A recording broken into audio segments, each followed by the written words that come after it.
Moffat. I'm the SIG chair for the AAII Portland Income SIG group. And we're doing our monthly meeting. And so I want to just note here this that Dilbert is commenting here about not being a slave to everybody's hopes.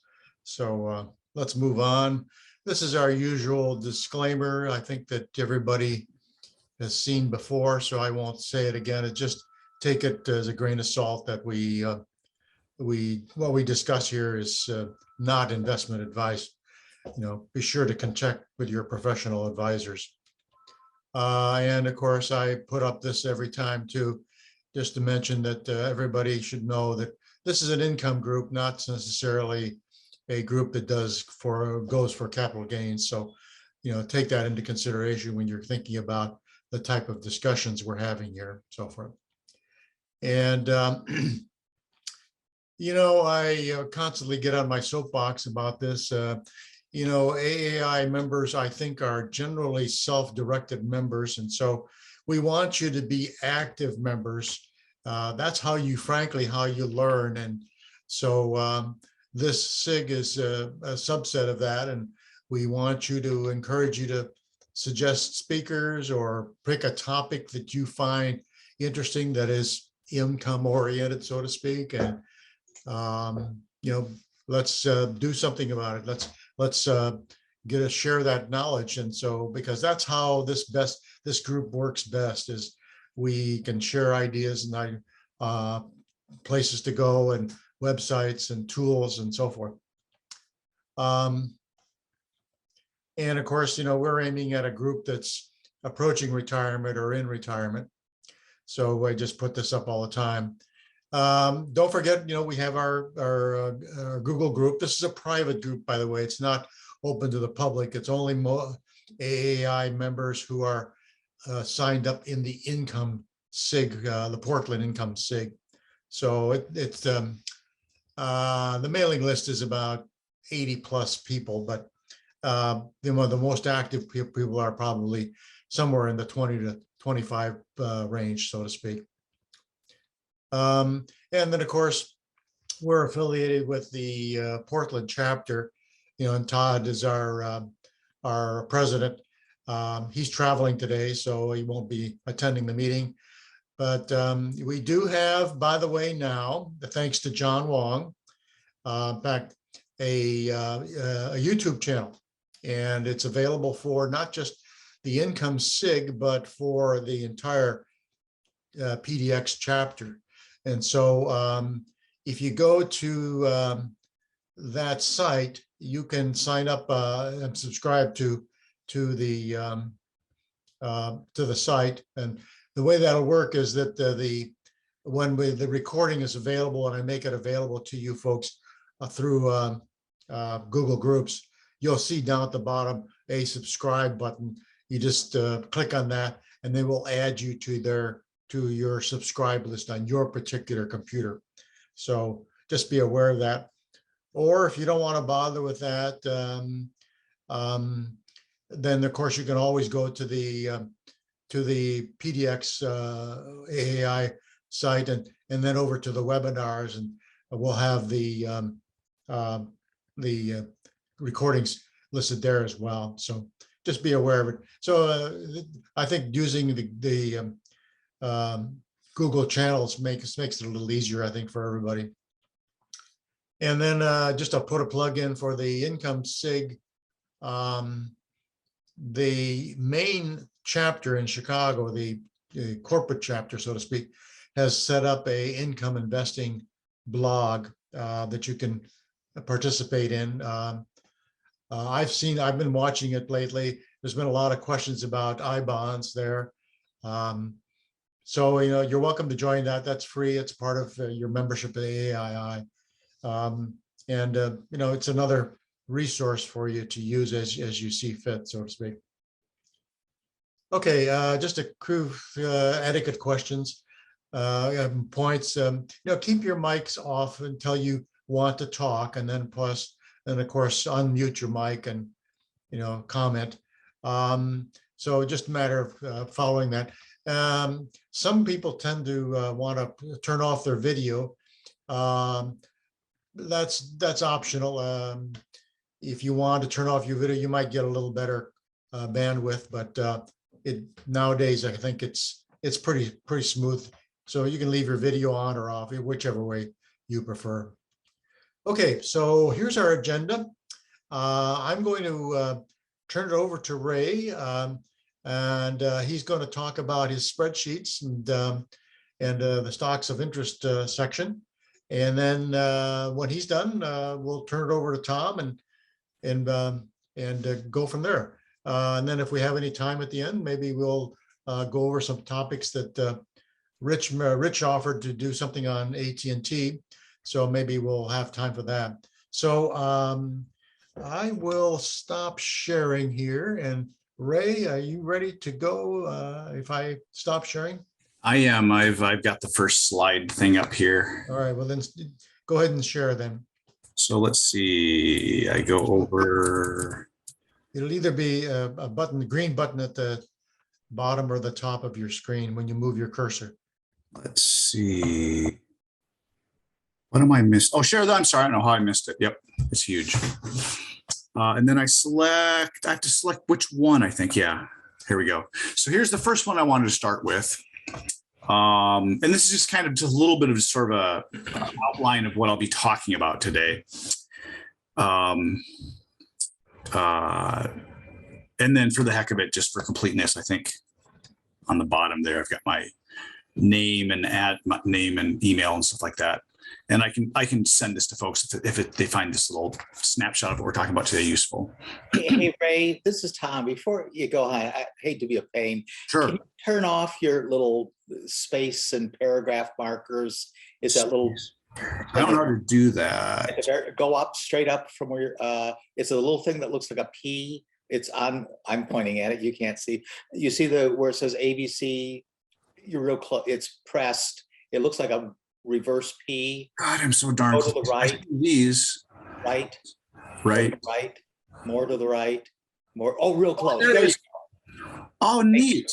I also I was also happy to do that because then I can learn how to turn off that annoying thing. Cool. Thanks. Cool. Yeah. Thanks for the suggestion too. So we're calling this the Portland Income SIG spreadsheet. And just the 30-second history was, and this even ties in with something Andy was asking me a few minutes ago is, are you retired yet? I'm not clear. And my wife and I are rapidly moving towards a retirement. If not, we might already be in it. It's kind of a complicated question, but so that's how I kind of came to you guys, was I wanted to switch from my 25 plus years of thinking about investing as just total return to all of a sudden kind of on a dime, let's start generating income. So I came to, I listened to one of the talks or something. And then I posed the question initially kind of, if you suddenly became an income investor overnight, where would you look to begin building an income portfolio? What tools would you use? What would be on your watch list? If people didn't mind, what are you invested in? Just that kind of stuff, like bring you up to speed in a week, if you would, or a day. And highlight, the word recommend is a banned word in general. So I'll talk later on about the little components of the spreadsheet. And one of them is called watch list. I believe I remember the terminology, but that's kind of stuff of interest. And been working on this for a month or two. And one of the central questions basically is, what complexity is worth adding to this document, to this tool that adds value faster than it makes it complicated or laborious to maintain? Is it kind of worth the time effort trade-off there? And we had a little subgroup of like a dozen people or so, and we looked at kind of developing it a little bit more and feedback and had talks about it and stuff. And through all of that, it's kind of coalesced around 5 sort of areas that are of use. that we see of use right now in this sort of prototype Google shared sheet. The first is, I'll just leave this up here for a minute, and we'll pull up the spreadsheet in a minute itself. And I use the term spreadsheet because I'm a Microsoft type of person. I've only started using Google Sheets and Docs and stuff like that recently, which is great. I mean, there's real useful to minimize passing crap around, and it's just one version. And, you know, I like that aspect of it, especially. And the fact that it's free is, or it's theoretically free, is pretty nice. So the watch list, that's where we're going to capture kind of the essence of the question that I was posing of, you know, if you had money to reinvest, or you wanted to shift to more, and if you're looking for more for the next thing to invest your incremental dollar in to generate income, what would you be thinking of? What are things that are interesting, either things that you're considering or things that you hear discussed a lot that you have an opinion of that's the opposite of kind of the ongoing or prevailing kind of mood that it's a good thing, maybe, you know.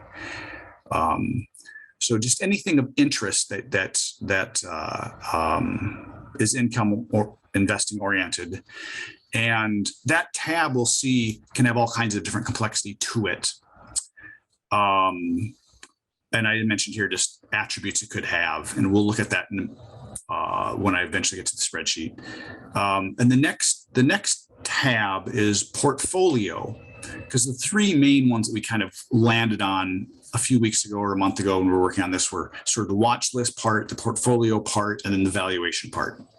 And the idea of portfolio was the watch list is, you know, theoretically, what are you interested in or grabs your curiosity right now?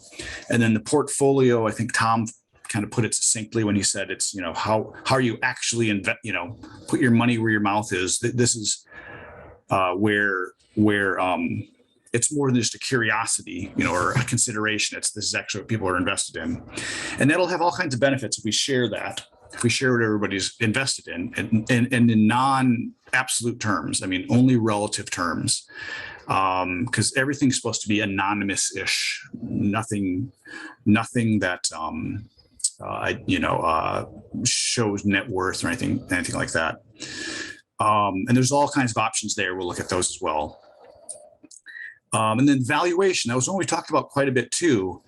And that's the one that my initial gut reaction was, there was no way we would do this, that it would be basically either trying to recreate something that other folks do much better than we will do, and or do it more easily, accessibly, with minimal maintenance requirements, possibly for free. So I thought it was kind of basically trying to recreate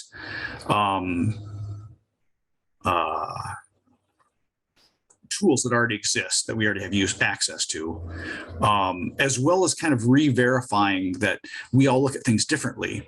So trying to kind of coalesce on one set of, you know, attributes or parameters to monitor and try to figure out how to do that in real time, because that's what other tools have. It's kind of, the discussion has kind of been that is something that is done better elsewhere. It's the most complicated question possible of the three, and it's one that there are a lot of tools for, and that would be the most specialized. Anybody can share their 10 or 20 things they're interested in, but then when you start trying to agree on and maintain a database of stuff that's maintained better elsewhere, it's not really that useful of our time. So the work that was done, as a sort of side note to the folks that were on sort of the that meeting kind of a month-ish ago of people that showed interest in talking about this, the little like subcommittee-ish thing or whatever it was called. I've saved some of the tabs. I've archived them someplace in my Google Drive, if you will, so that they're not lost if we want to come back and revisit any of those things. But those were the three, that was the main stuff that we had talked about. And then And then Tom and Andy and I have been talking a little bit and stuff over the past month, and realized there'd be a lot of value in taking some of the surveys that Tom's been leading and having them in a nice, easy to grab place. And that can be done by just additional tabs on this spreadsheet. And then actually, I forgot to mention the very last one is how I actually see, and how it's still set up this way, sort of the interface between these first two of what are you thinking about, what are you actually investing in, and then looking at monitoring and doing additional due diligence on ideas. There's a tab that basically I played around a little bit with the format so that it would be a format that both Morningstar seems to accept the format of this tab and as an input file, and Yahoo Finance also appears to do that. So it's just an easy way to I just basically, all I had to do also is grab the watch list and just cut and paste for 15 seconds to get it skinny down to what the input format is expected, then to the format that is expected by Yahoo and Morningstar. So that the way that I've used that then too is I've taken that tab and copied that tab into a CSV file on my computer, and then uploaded it from my computer into Yahoo and into Morningstar, and then that auto populates a portfolio in that much more easily than having to type stuff and all that kind of stuff. So that's kind of what we're going to talk about today. And I will diverge. I guess I don't know. I will not quite get to where I'm going on the tab yet. Let's see, if I'm clicking now, I can't remember. Do you folks still see? Do you see like a Word document that says AAII income blog or not? I can't remember if I have to reshare each screen or if it just keeps my screen. Ray, we see your list of from the watch list all the way down to item 5. Okay, Yeah. So it doesn't follow. I couldn't remember if looks like you're in Word. Yeah, I'm in Word. So I have to figure out how to, let's see, your screen sharing is paused. Maybe I stop share, then I start share on the next. I was thinking there was an option on the sharing where I could just say share my screen rather than sharing individual documents that I happen to have open on my screen. Could somebody? You want to switch to a different document? Is that what you're saying? Right. Yeah. But I was thinking that when I've done this before, that I didn't have to keep stopping and starting individual documents to share, that I could just share essentially what my eyeballs are seeing, which is my screen. You might share your desktop if that's maybe available. that's what it is. That's probably what I'm thinking for. So I'm going to try clicking stop share here, and then I will share screen again, and then I will find desktop here as an option, which I don't see. I see whiteboard. I don't know what the heck that is. Let's see what whiteboard is. That's not it. No, that's your whiteboard. No. Yeah. Go to your desktop, I think is what you. Are you on a Mac or on a PC? I'm on a PC. PC?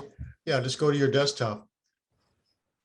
I've actually done that though. That's what I'm confused by. Like when I say it says select a window or application that you want to share, it only allows me to share John Wong, can you help us tab. with this a little bit? If not, I'll just stumble around a little bit and keep sharing and unsharing various things, but Okay, whatever, whatever you're comfortable with, yeah.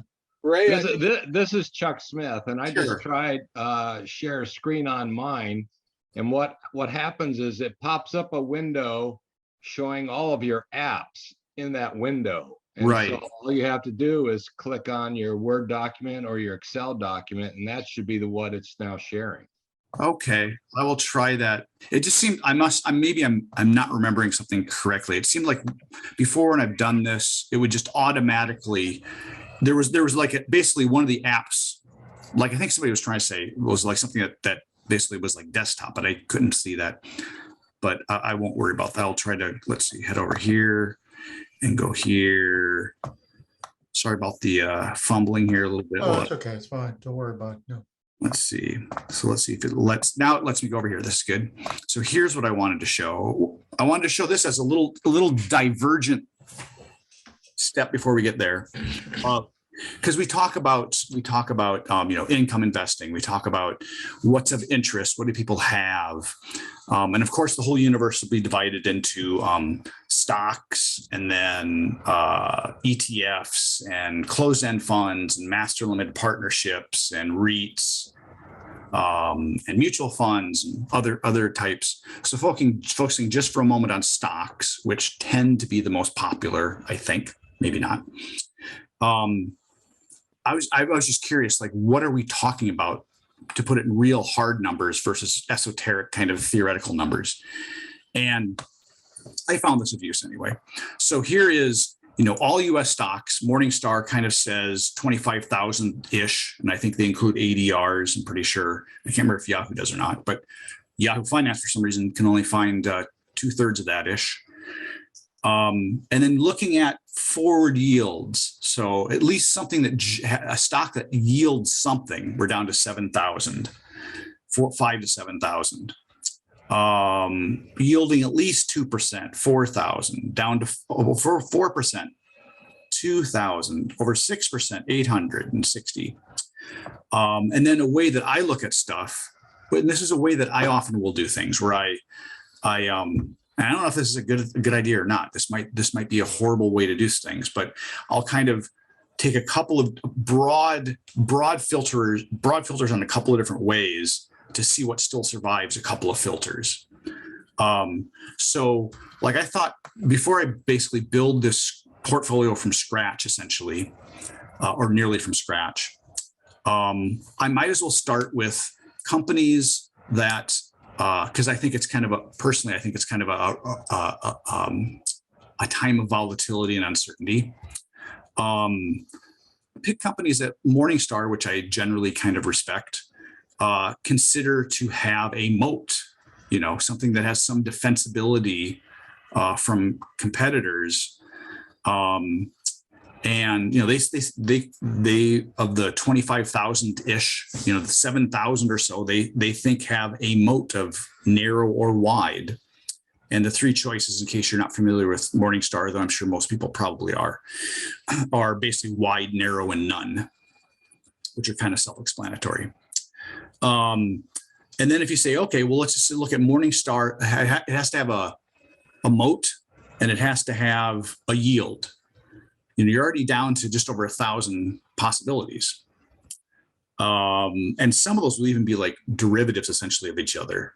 Like, I don't know, ADRs, a couple of varieties, or a couple of, share classes and possibly and that kind of stuff. And then if you say, okay, anything under, because one of the slides Andy always puts up at the beginning is the trying to beat inflation, and if 0% is probably not going to beat inflation for very, very long. 2%, theoretically, the Fed likes to talk about a 2% target. Whether they follow that or not, I'm not really sure. But so now you're down to like under 1,000. And then you say, well, Morningstar, I find, has another really neat one, which is they describe the allocation of capital by management, essentially. And they have three categories there as well. Poor allocation, I think standard and exemplary are their terminologies, their labels, but they're very self-explanatory, whatever they are. They would be obvious. So if you say basically, and this one also for the heck of it, I also for the hell of it, I shouldn't have done that. Also did their 3 to 5 star, and their star system is basically a measure of attractiveness of price right now, which is both where it is relative to what they think the intrinsic value or the not target value, but what they would be willing to pay for it, or what they think is fair value for the stock, with a complication of what they feel the uncertainty in that is. So the more the uncertainty, the more discounting they expect for it to be attractive. So basically what this one says is it has to have some defensibility to its business. It has to not be overpriced. It has to at least yield 2%, and they can't allocate money poorly. I mean, that seems like a pretty reasonable place to start, and you're already down to 172 stocks that fit that. And there's other ways to slice and dice here. Dividend Radar, they keep track. If you're not familiar with them, I may have learned it from you guys. I probably did. They keep track of basically every company that has continuously grown their dividends year on year for at least 5 years, and they've got it by year. So some companies have been doing it for 66 years or something ridiculous, which is kind of silly almost. But if you use that, you get those, if you just say, I want ones that I just want to look at companies that have been growing it for at least 5 years and return at least 2.5%, because I did these studies by myself separately and I didn't use the same 2% basis for some reason. But if you kind of overlap those two, overlap these two, you're down to 73 companies. So, I mean, and everybody probably has 30-ish, 20, 30, 40, 50. So reasonable ways to look at stuff. We're probably seldom talking about 25,000 or 6,000 things we're considering. We're probably down in the 1,000, 2,000. Maybe we're down in the hundreds. So that I use that as background for going over to the spreadsheet itself. And now I got to figure out, I think I'm going to stop sharing this. And now I'm going to go here. And I'm going to go to this one. Now I got to figure out how to do that. Let's see.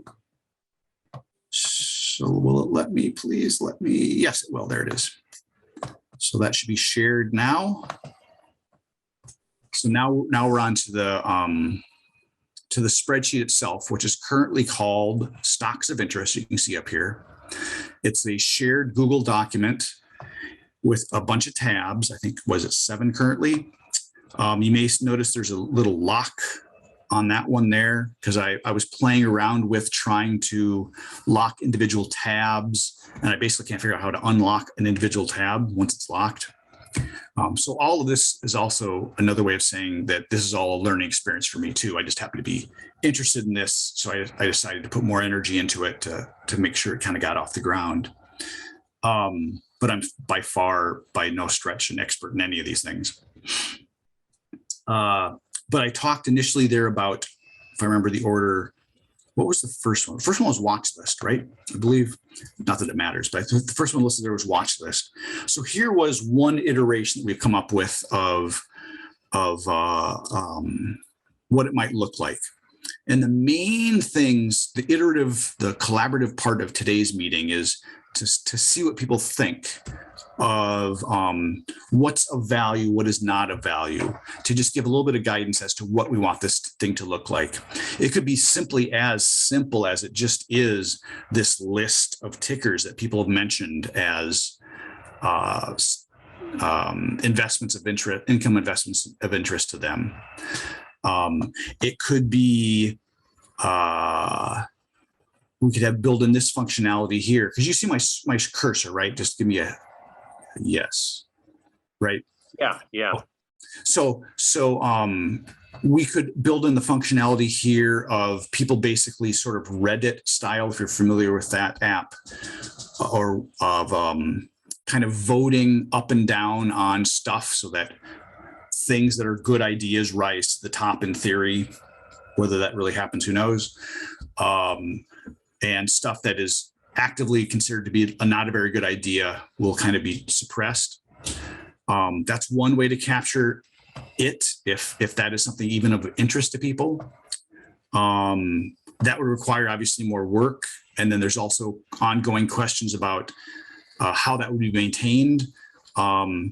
Because until we turn that on, populating the watch list can be done in a sort of static fashion. And I'll show you how I'm proposing to at least do the initial population of it, which is basically to have everybody send me an email that just, I'll see if I can, I'll head over there in a bit, but just an email that literally just says my watch list and lists tickers just like this in a row. And then my portfolio, if they want to share their portfolio, and then the similar kind of list, because that I can then cut and paste easily and it won't be a big laborious thing. But if we want to start, if we see value, we can then discuss if there actually is value in voting this up or down. Another easy way to actually do that would be a lot less difficult, but it would be more static, less real-time-ish, is when people submit their watch list, I can just simply tally up all the people that liked each one of them. You know, like maybe this one only got, I'll just put it in this column for right now, got 1 vote, and 7 people thought this one was great, and 4 people, and then we could either leave it sorted by ticker alphabetically as it currently is, or sort it automatically, you know, so it just shows the ones that people think are the best.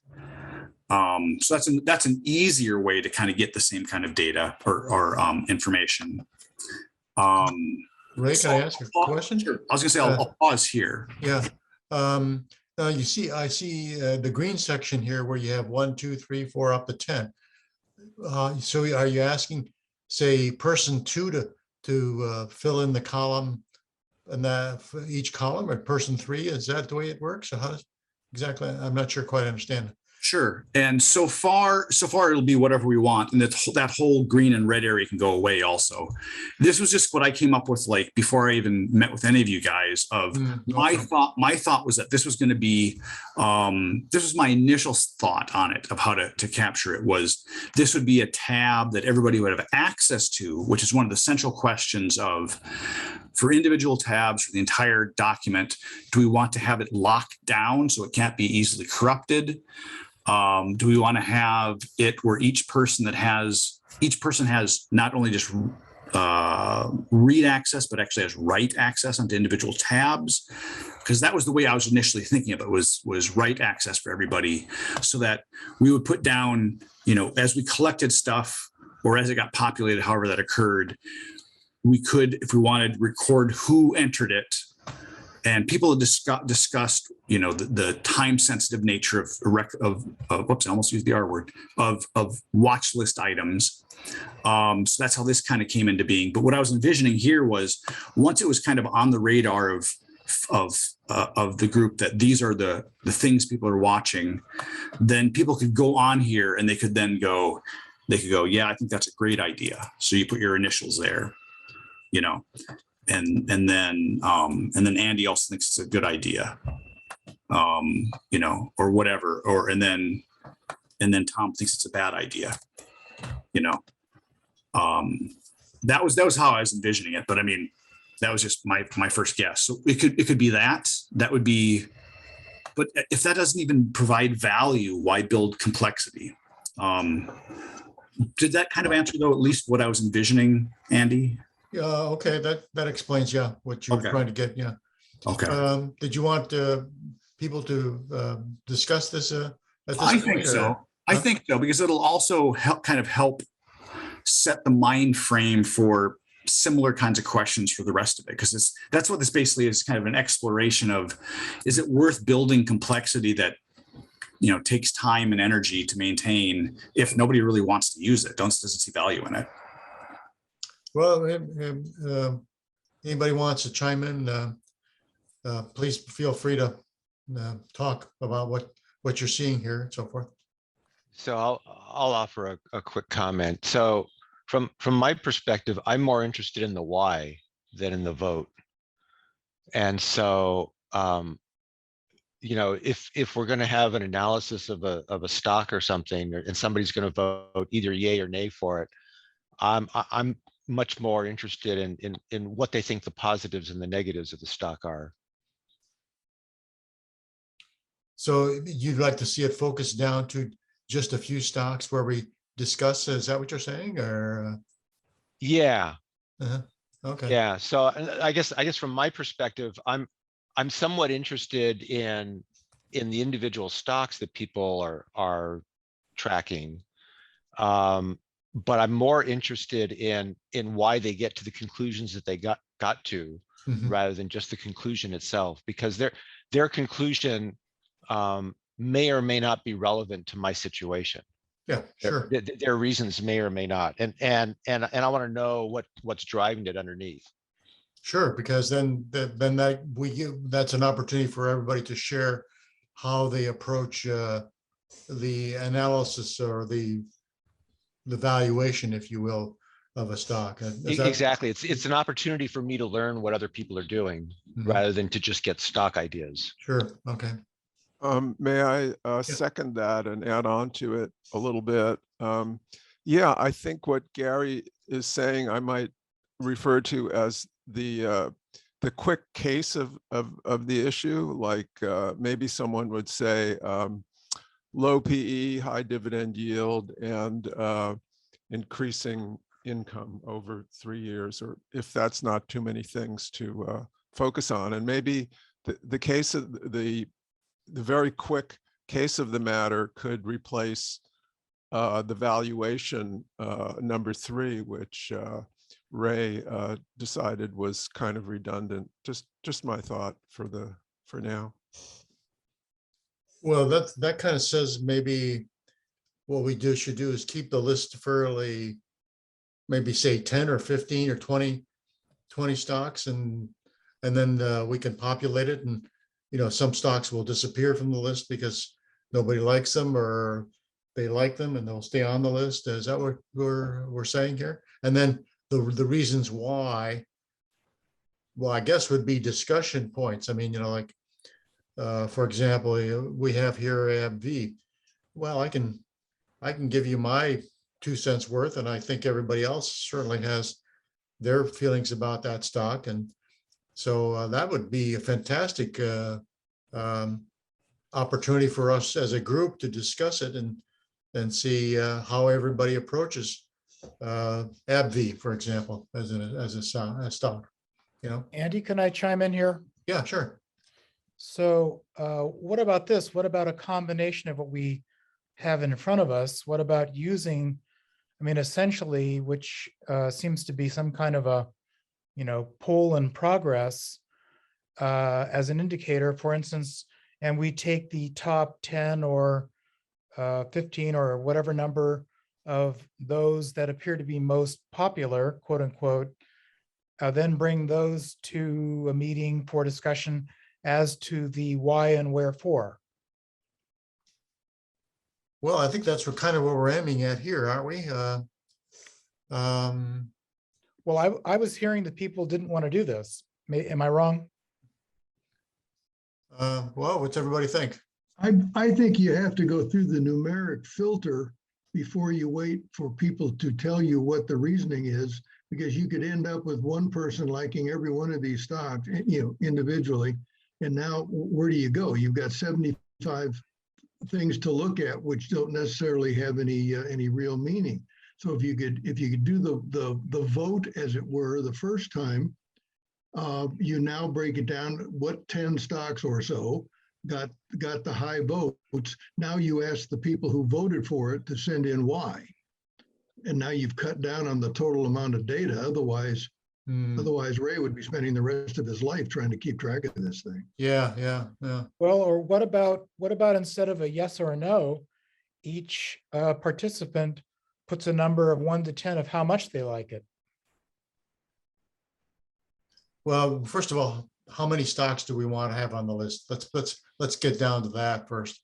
Is it 10 or 20, or how many do you want it to go? I'll just actually jump in for a second. What's interesting, what's fascinating to me is what you're describing is actually something very different from what I see of value and what I thought was overlapping interest, which was not having it be essentially a mechanism for getting down to some very small number of stuff to either have as discussion, but rather to capture. Well, let me back up for a second. The very first comments, what I heard was the why is important. And I think that's a very important point to not lose, not just the what, but the why. But then I wasn't aware that I don't see the value really in force. I see like just the opposite value. I see the value in what are the things that you find of interest, and then I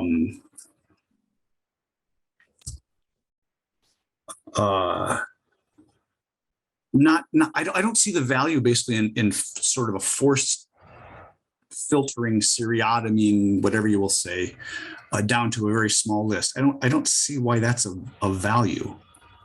We don't want to all have the same portfolio. We're that I don't even understand what that would do. Well, I think you've got when you did your screening, you showed us a previous screen where you Right. took 28,000 stocks and you narrowed it down to say 100 or so. And that's a screening process. And that mechanism that you're using for screening, the criteria that you're using for that screening process is the thing I think most people want to understand or want to share back and forth, because I would use some techniques that would be somewhat different than, let's say, Ron or Gary or somebody else would want to use. So that's the important process, or that would be important to share, I think. And the list would be a byproduct of that, so to speak. But you need to have, well, first of all, we're an income group, so we've kind of focused in on dividends and dividend growth, and then earnings, and maybe some PE criteria that we have here. That's a good place to start. I think that's a good place, and we just make it 10, 15 stocks, 20.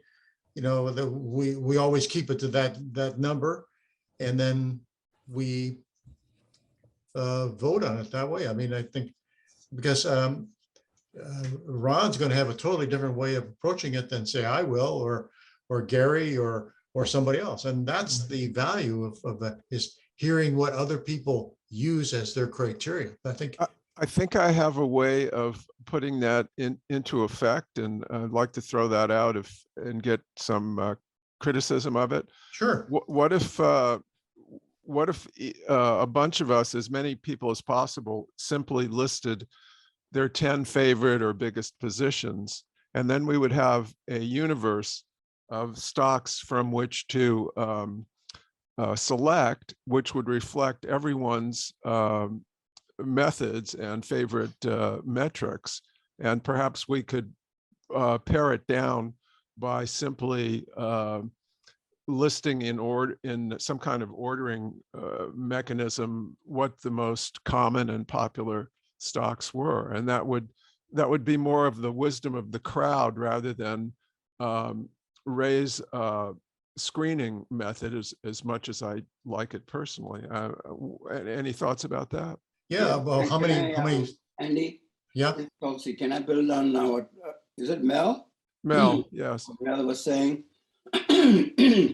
remember we had a discussion about David Van Knapp's, we went through all those lessons. There was a lesson 14, and there were metrics that he had proposed. For each metric, he had an excellent, good, bad, ignore type of a thing. He had like a band, different bands. Why don't we do both? For the rows of the watch list, we could maybe we could collectively decide those metrics, maybe pick the excellent and the good ones. So for example, dividend yield being greater than 3%, or the dividend growth rate being greater than such and such. We agree on that for the rows to screen the stocks into the list. And for the columns, we can have votes on what metric of that is desirable to us for that particular stock. And that's how we'll give you the collective wisdom, but at the same time, we'll have a common base to talk through. Do I need to explain more? Yeah. Everybody understood what I said. I'll just share. Go ahead. Sorry. I can't tell if I'm muted or not. Yeah, you're on. You're on. Okay. I'll actually switch hats for a moment and play devil's advocate, which is we're kind of basically almost going back exactly to what we had thought of the very first time we did an iteration of this, which I think is a fruitless project, which is we've discussed several times how trying to like agree on the metrics to look at. Like, I don't want to use your metrics. I don't want to use anybody's. I want to understand. I think it's useful to have I think there's actually a ton of use in that. Finding out what Chuck has for his metrics and what Rich has and what Darwin has. But I think you lose all value if you're going to then just say, we're going to spend the time to skinny this down to, once again, basically just creating a stock screener that we all agree on. And I don't know if when I shared that very first one, it wasn't like that I was advocating for any of that. I was just showing how we're not talking about 25,000 different stocks. We're probably talking about a few hundred.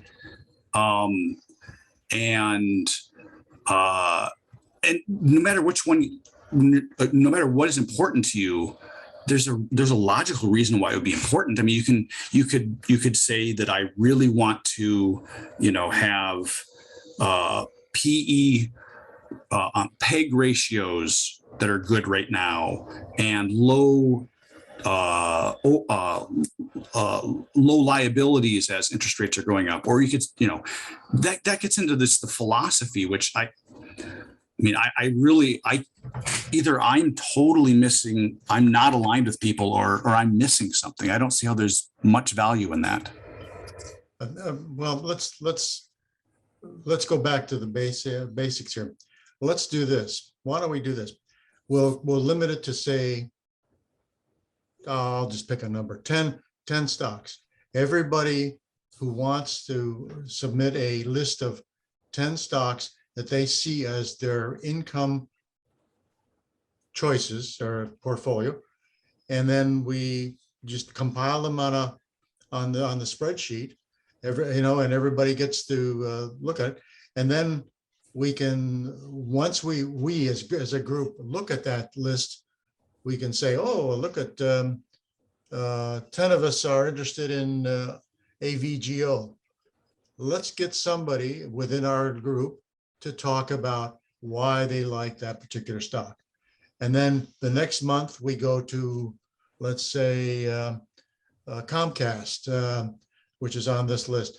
And then we choose another person who can share their approach or their methodology for selecting that stock. And so as we work our way through a year's worth of meetings, so to speak, we'll each get a picture of how we do our analysis, our valuation for each of these stocks. And we can ask the people to vote on the list of 10 stocks every quarter. In other words, and people can drop stocks off the list and add more stocks to the list. But we ought to keep it to say 10 stocks or something like that. That way, it doesn't get to be a lot of work for somebody. And then from there, we each get a chance to explain how we value a particular stock. We could take, for example, AbbVie, which is on this list. We could have 3 or 4 people give their presentation on how they value that stock. And that way we can see a diversity of how people value it. You know, Ron may approach it a totally different way than Gary and so forth. And that's great. That's fantastic because it gives us an understanding of how each of us and what our methodology is. And we can all learn from each other in that process. But I think keeping it to say 10 or so stocks, and then you can vote we can have a popularity thing where we vote on what gets on the list and what goes off the list, you know, and go from there. Because everybody's going to be different, totally different in terms of their approach to evaluation. It's I certainly have feelings about how evaluation should be done, but you know that's going to be totally different than everybody else's. And it's too difficult to do that with this group at this particular point. Maybe 2 years from now or 3 years from now, we might have a consensus of what that might be. But right now, I don't think so. I think there's such a diversity of opinion. We need to hear what everybody has to say and go from there. So Andy, a question. Yeah. Do you see value in us maybe documenting the criteria for why we like a stock so that people can learn from that, you know, use a spreadsheet Yeah, to do that? I think as a part of the presentation, like for example, I just pick one of the stocks on here. I know I'd say, oh, I like, I don't even know what CQP is, but I like this particular stock and here are my criteria for doing that. And that's a part of the presentation that I would share with the members when my name comes up on the list to present. And so I share that. There's a discussion about, well, Andy, why did you pick this particular approach and what is the logic behind it? And, you know, I could share that, you know, information. And I would expect other members who share, who like, let's say AbbVie, to do the same thing, you know, not necessarily at the same meeting, but, you know, and then we have a discussion about that. That's to me a way that we can all learn from each other in that sense too. So we might have a template though of these are the key things that we would evaluate a stock with, right? And get the group to kind of agree on that. But as we go along, we might find out that someone brings up some other criteria that they find useful, and we could have some discussion and add that to the template that we share, you know, that we evaluate each stock. Oh, sure, absolutely. Yeah, I mean, I certainly have some criteria. I'd like to hear what other people. Yeah. I'd like to go back to what Ray said, because, you know, I've seen, you know, what Andy does on some of the stocks, and I learn a lot from that. And most of what he does is not at all what I want to do, but I really learn from it. Right. And what Ray just walked me through, I learned a few things from that. Much of it I don't want to do, but I really want to see what Ray did. I really want to see what Randy did. Whether they decide the stock is good or bad, I don't really care much. I just want to see their thinking so that I can take pieces of it and incorporate it into my process that works for me. So I'm kind of thinking this might be two kind of separate objectives. One is show each other our analysis processes. And if I go through one and I love the stock, someone else goes through one, the same thing, their analysis, and they hate the same stock, that's fine. You know, we both have learned how we're both looking at it. So I would love to see a scenario where, you know, each week a couple of us, or I don't know the number of people, go through our own unique, specific way of analyzing a stock to decide whether we're going to, you know, buy it or hold it. I would learn a lot from that. The other thing that I would like to know, and it's going back to the methodology of saying, if each of us were willing to provide a list of all of the income investments that we currently own, not that we like, not that we think are good, not that we think are bad, but if we own them, so that's a long list or a short list, Ray could gather those together and kind of show the survey to say, hey, we've been talking a lot about, AT&T, 3 people own it out of 40. That's to me of great interest, that, okay, we're all talking about it, everybody's sold it or doesn't own it, is of interest to me. So having that master list to say, these are the things that most of us own, because I think there are going to be things on that list that I don't own. And if everybody else is kind of saying by virtue of owning it that they think it's good, I'm going to look closely at it.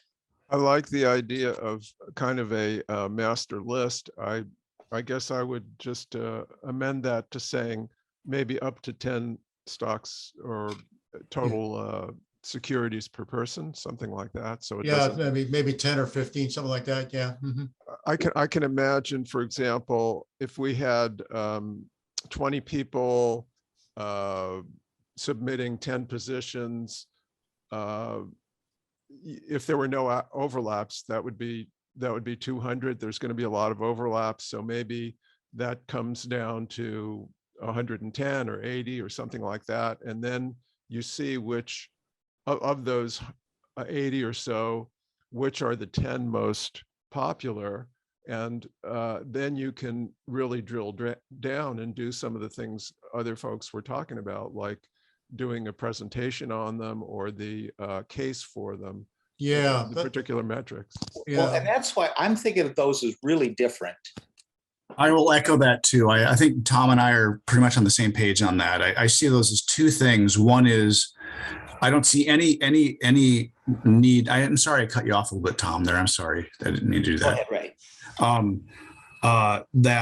The one, there's no harm at all. And like, if people want to, I still see a lot of value in the two thoughts of the what do you own? And then we'll, like Tom said, we can do it statically once, every once in a blue moon, and that's of tremendous use. And then the separate one of what is interesting, and that opens up all kinds of questions about why is it interesting and like that. But they're not. I don't see them as the same thing at all, and I don't see the need to skinny either one of them personally. But maybe I'm in an absolute minimal minority here on that to skinny them down. I'm happy to actually just simply receive 20 people times 50, 1,000 separate positions, and cut 20 times. It doesn't take that long, because you don't know what you're going to see until you actually gather the data, is what I've always found to be true. Well, why don't we do this? Then each guy submits 10 stocks. Okay, 10 income-oriented stocks. And Ray, can we ask you to compile them? Well, let's see. I have to say that wasn't what I was just suggesting in the least. And I didn't think that was what Tom was suggesting. Oh, okay. What I thought we were suggesting, what I thought also was of interest, but first off, was that there was two separate kind of databases there. One is what do you own, and then what is of interest right now. All right, let's make it what you own. Let's start with that as the most basic. Would that be okay? If Ask people if they're comfortable with that. I mean, it'd be anonymous. I mean, you'd send it to Ray, so he'd know your name and what you own, but no quantities or dollars or anything. Right, right. No. We don't want to talk about financial things. We just your list of what you own right now, and we'll see. There's going to be obviously stocks on that list that are going to be popular with the group. And perhaps we start with one or two of those, and we do presentations on those, where we each share our thought process on it. But, because otherwise we're going to just thrash around here. We need to focus in and say 10 stocks you own, period. As far as the things that we own, would that just be equities, or would be everything we own, like income ETFs or preferred stocks, or how would Oh, you? yeah. Yeah, Yeah. I think it has to be anything that you want to Does it- share with the members. Yeah. Okay, It's an income thing. Yeah, it's an income, Right. has to be income oriented. Yeah. some yield. Yeah. Yeah, it's got to have a yield. That's Yeah, probably. got to have a yield, and maybe some factor that takes into consideration inflation. Growth. I mean, income growth. Obviously you want the income to grow faster than the rate of inflation. I know that's tough to do right now in this day and age, in this environment, but in general, we're talking, kind of general things. I think that's probably the best way to do it. I don't know, Ray, do you feel comfortable with that? Well, I mean, no. Oh, no. I mean, I've tried, we're still, I don't know if anybody's actually, I kind of feel like I'm on an island here. I don't know if anybody's hearing. Ray, to get to valuation, to get to a point where you understand why you pick a particular stock, and I get all this. is a Andy. very I get all complex this. process. I get all this. I don't actually need it explained. I Okay, do. I'm sorry. All right. Okay. Go ahead. Okay, Sorry. Ray, can I ask a couple of questions that Sure. maybe will clarify this for me? Maybe I'm not hearing you either, but if I'm understanding the if you want to call it a conflict or an inconsistency here, you came up with what to me is a perfectly reasonable and decent method of narrowing things down from 25,000 to whatever it was, 171 or so. And that was based on a particular set of criteria that you thought were the most reasonable. I think this other way of delimiting the number of stocks by taking what people in the group actually own and paring it down to the most popular ones, that's a way of sort of indirectly sort of mushing all the criteria together that all the people used to choose all those stocks. So in a way, it's like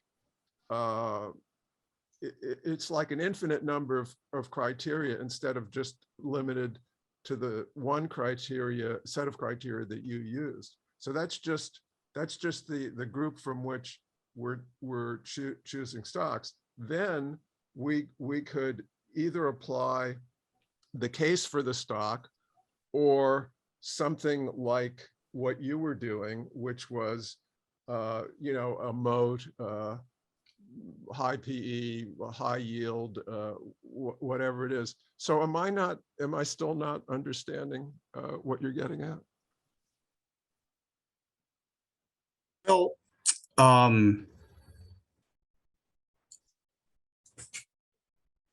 what I was getting at was, I mean, the first question, the only question that was of interest to me initially was, where would you put your money today? And you can get at that 1,000 different ways.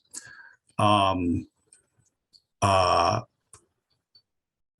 just having a hard time sort of on the fly switching from retaining some value in the work that's been done and trying to follow a bit of why it's different, why this seems to be describing something different than what I thought we were working on.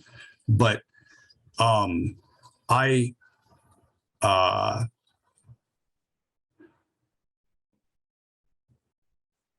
don't know. Actually, I don't even know how to answer it, to tell you the truth. I mean, I still think that basically the two things of value, well, the three things of value are, where do you have your money today? Where would you put your money in the future? And then why? I think we're all saying that, but we're creating kind of artificial ways to get to that process, or summarizing other people's descriptions of what they think is correct or the best or whatever that isn't consistent with what the person just said.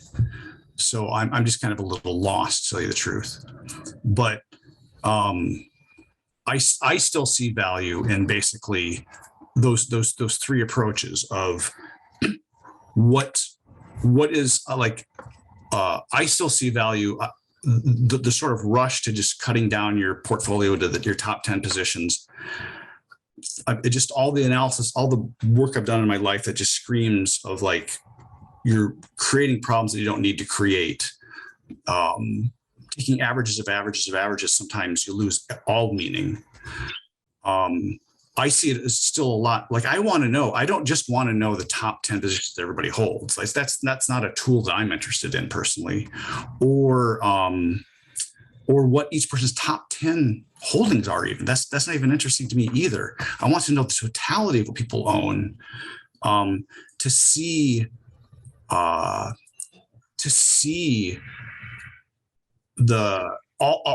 totality of different ways of looking at it. So I still would advocate for back to the original idea of your whole big portfolio, and then separate of what is of interest, and that can be skinny down or made big or whatever. That's the way I look at it. I don't know how to actually flip my head around to seeing it other ways right now. So I don't know if I'm even providing any value, even talking any further right now on this. So Ray, when you say the totality of what everybody holds, by that, do you mean, for instance, sector allocations? Do you mean allocations of types of risk assets? Could you define that? What I did mean is literally just the individual tickers. Okay. Because also we have all kinds of different tools. It's just basically I want to see what people vote with their dollars, and then what they think they want to vote with their dollars on, and then why. And if we had the list of all those things, you can import that into all kinds of different tools to do X-ray analysis and sector analysis and percent above, and you can do all kinds of analysis on it. But just getting that is what I see of value. Well, the starting point on all this discussion is basically a list of stocks. You really have to start with those. I mean, because methodology is complex. And so if we could narrow it down to say a few stocks, 10, 15, whatever it is. I'll just interrupt just for a second, Andy. I don't mean, but everything you're going to say from here on forward is like the narrowing down. I'm refuting that personally, as that's not answering the question that I'm interested in. And what Ray's doing is he's going to do he's going to look at everybody's stock. So 20 people are going to send him 20 stocks each. They're not going to be all different. So he may end up with a list of 70 stocks, of which 10 of those, 12 of those, lots of people will own. Some of the others just 2, maybe 3 will own. Some just 1 will own. But that's the list of 80 that came from the list of everybody submitting everything they own, and Ray just is not quite voting on them, but ranking them based on number of people holding that particular ticker symbol. That's the starting point. And then Andy, you can look at the top 10 of those, and we can do next steps. But it seems like people are more saying similar things than different. It's just whether or not. So everybody, what you're suggesting, Tom, is that everybody submit their holdings? Is that what you're saying? The tickers for this holdings, right? of their income holdings. Yeah. And it includes ETFs and mutual funds and stocks and preferreds and CEFs and everything. Okay. Well, we can start with that. That's going to be go ahead. Yeah, I just wanted to say something. It's Rich here. Hi, everybody. Ray, I just want to say thanks very much. First of all, it's anybody taking a stab at anything complicated like this is a pretty big deal. We already submitted some ticker symbols. I didn't know how many of those you had. I saw there was like 14 stocks on the screen when you were presenting. if you could send us out that list, because I think what you were driving at, like when it comes to investing, obviously I like to see a list of the best of the best, like we whittle down, from A, from B, from C. It could be Morningstar, Value Line, stock graphs, stuff like that.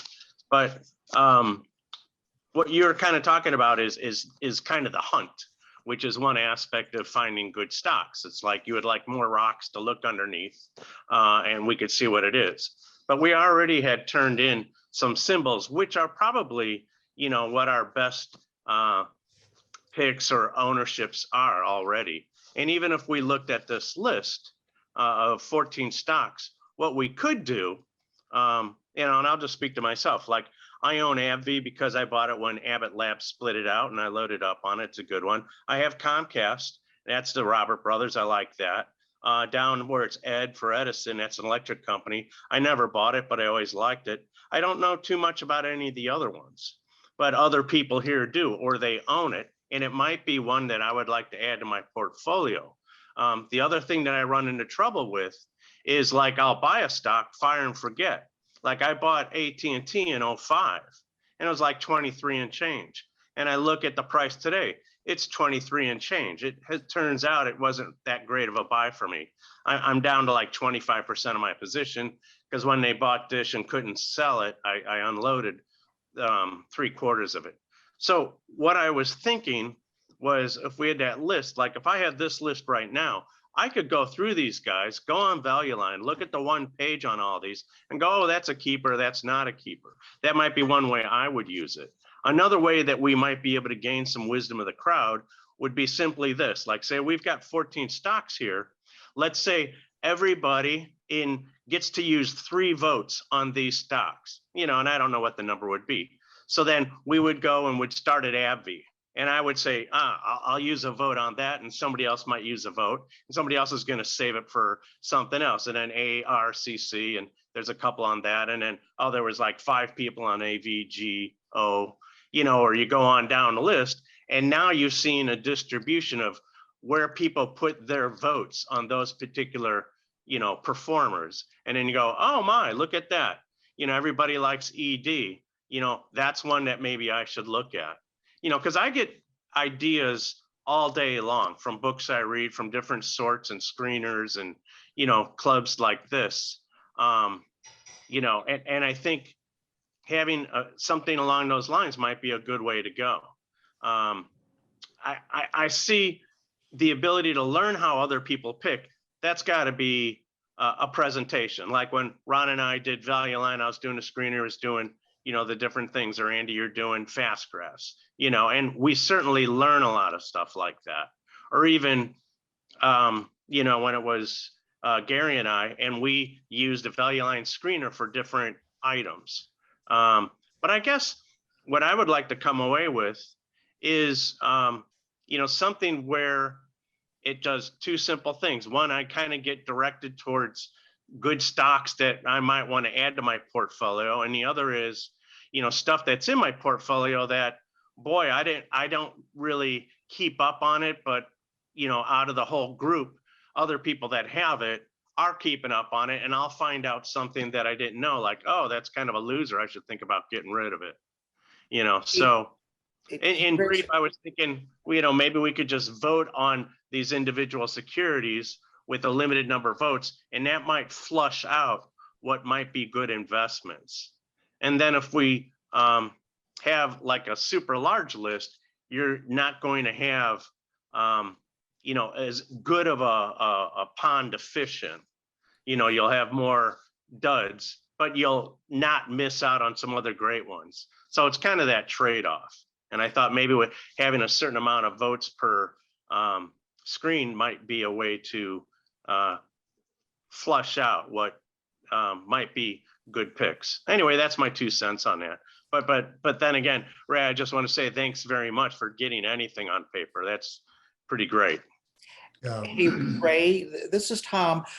Could you go to online tools tab? Sure. I'm not changing the subject. Sure. No. And also it is 2:45. We haven't even gotten to Tom yet. Yeah, we're not going to get to Tom. Go to Yeah. online tools, please.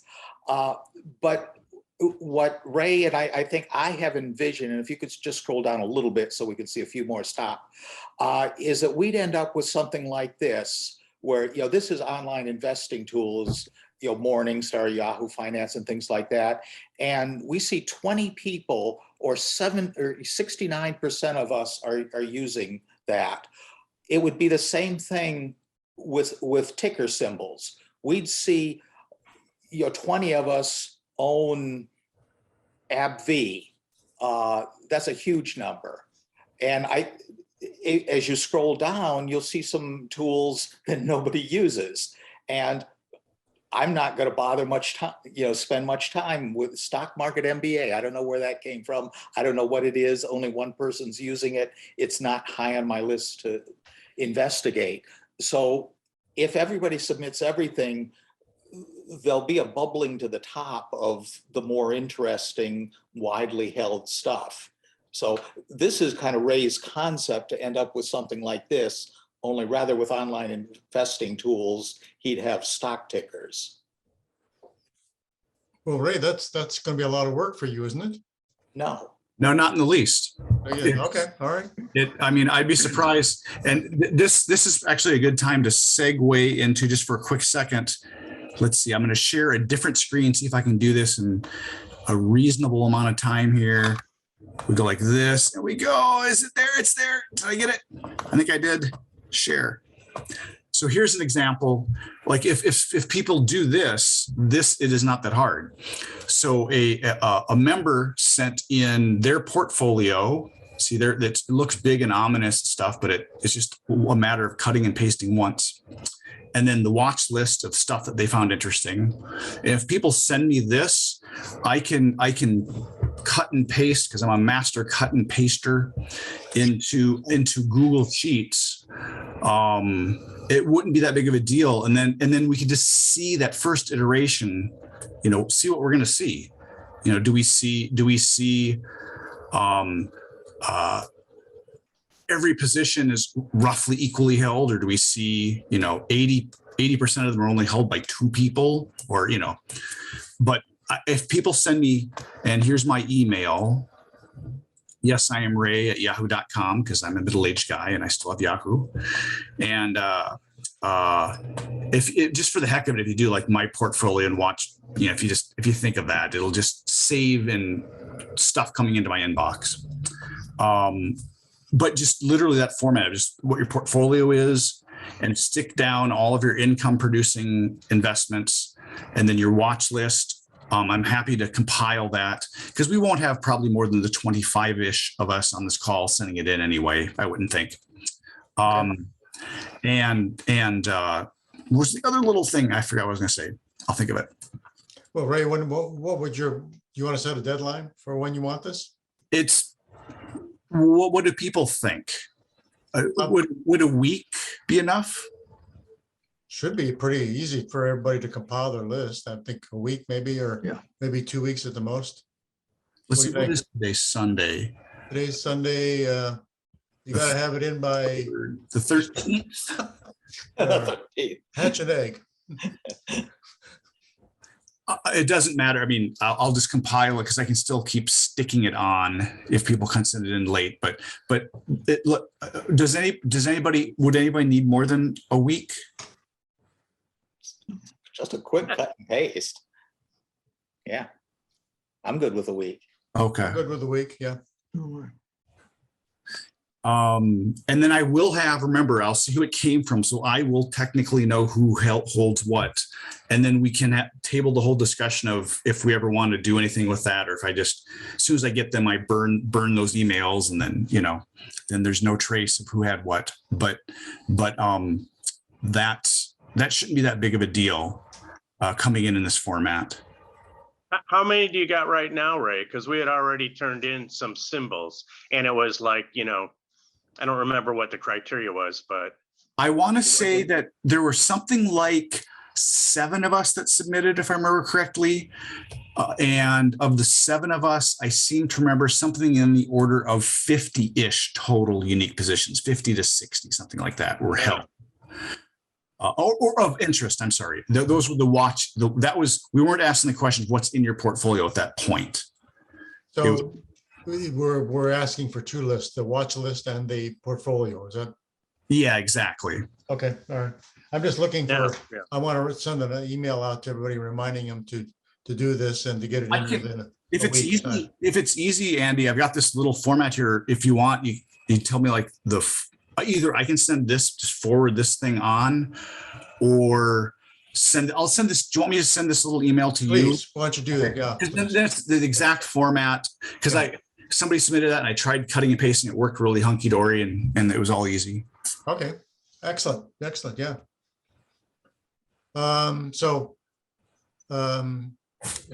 Do we have closure here in terms of, and set a deadline of, say, April, what is it, today's the April 3rd, so we want to go to April the 10th, let's say. Does that sound okay? Sure. All right, yeah. Okay. So, okay, we have time. Can we move to Tom's stuff now, or do we have closure on this? We've got closure. Are you giving me 8 minutes, Andy? No. You can go, A little what do bit we need, about a half hour or something like that, or what? Okay. Yeah, we can Cool. go longer. I have this thing set up till 4:30, actually, to be perfectly honest. Well, I don't think we'll last for that. I don't think we Okay, will cool. either. I Ray, got one quick question. What Yeah. are we submitting now? Are we submitting our existing portfolio or the watch list? I got kind of lost track what we were trying to do. Both, just the word portfolio and then just the list of tickers. And the format is important. If I get strangely formatted stuff, I can't just easily cut and paste. So something that looks just literally like this, of a format of the word portfolio, and then all the tickers. You're seeing this, right? I'm still sharing the screen, I think. Right. Yeah, you are. Okay. And then the watch list. Yeah. And feel free to self-limit the watch list if you want, or have it all. You got 17 or 32 things of interest. It doesn't matter. It takes the same number of finger strokes to cut and paste it. So. And then Ray, could we ask you to report at the next meeting on this, or you want to? I don't see a problem with that. Okay. All right, well, we'll be meeting on May the 1st, so that'll be a month from now. So okay, so yeah, so Ray, why don't you put out something that shows the format that you want that in, which is what you have here, because there's people that are not on this meeting that might want to participate. And send it out in that format and ask for replies by the 10th, let's say. Sounds good. By the 10th, yeah.